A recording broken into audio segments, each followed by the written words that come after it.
ലോക്സഭയിൽ പ്രധാനമന്ത്രിയെ ആക്രമിക്കാൻ കോൺഗ്രസ് അംഗങ്ങൾ തീരുമാനിച്ചിരുന്നതായി സ്പീക്കർ ഓം ബിർളയുടെ വെളിപ്പെടുത്തൽ.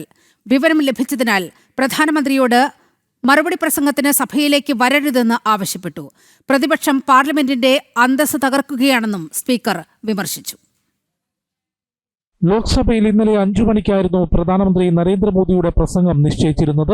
എന്നാൽ താൻ ആവശ്യപ്പെട്ടത് പ്രകാരമാണ് ഇന്നലെ പ്രധാനമന്ത്രി ലോക്സഭയിൽ എത്താതിരുന്നതെന്നും കോൺഗ്രസ് ഉൾപ്പെടെയുള്ള പ്രതിപക്ഷാംഗങ്ങൾ പ്രധാനമന്ത്രിയുടെ പ്രസംഗം തടസ്സപ്പെടുത്താനും ആക്രമിക്കാനും പദ്ധതി തയ്യാറാക്കിയിരുന്നതായും സ്പീക്കർ ഓം ബിർള പാർലമെന്റിൽ പറഞ്ഞു. പ്രധാനമന്ത്രി മറുപടി പ്രസംഗത്തിനെത്തുമ്പോൾ ആക്രമിക്കാനുള്ള ഗൂഢാലോചന നടന്നതായി വ്യക്തമായ വിവരം ലഭിച്ചിരുന്നു.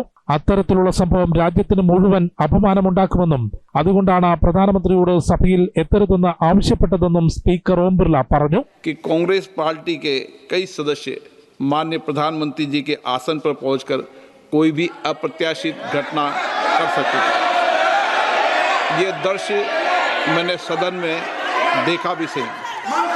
अगर ये घटना हो जाती तो ये अत्यंत अप्रिय दृश्य देश के लोकतांत्रिक परंपराओं को तार तार कर देता.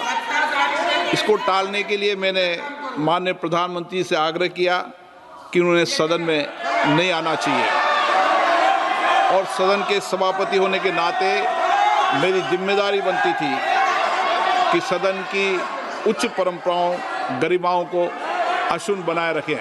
രാജ്യം മുഴുവൻ പാർലമെന്റിലേക്ക് ഉറ്റുനോക്കുന്നുണ്ട്. സഭയുടെ മുഴുവൻ അന്തസ്സും മര്യാദയും തകർത്തുകൊണ്ടാണ് പ്രതിപക്ഷത്തിന്റെ പ്രവർത്തനങ്ങളെന്നും സ്പീക്കർ രൂക്ഷമായി വിമർശിച്ചു. ഇങ്ങനെയാണെങ്കിൽ സഭ മുൻപോട്ട് കൊണ്ടുപോകാനാകില്ലെന്നും അദ്ദേഹം ഓർമ്മിപ്പിച്ചു. അച്ചടക്കമില്ലാതെ പെരുമാറിയതിന് ഡീൻ കുര്യാക്കോസ്, ഹൈബി ഈഡൻ ഉൾപ്പെടെ 8 എംപിമാരെ നേരത്തെ സ്പീക്കർ സസ്പെൻഡ് ചെയ്തിരുന്നു. ജനം, ഡൽഹി.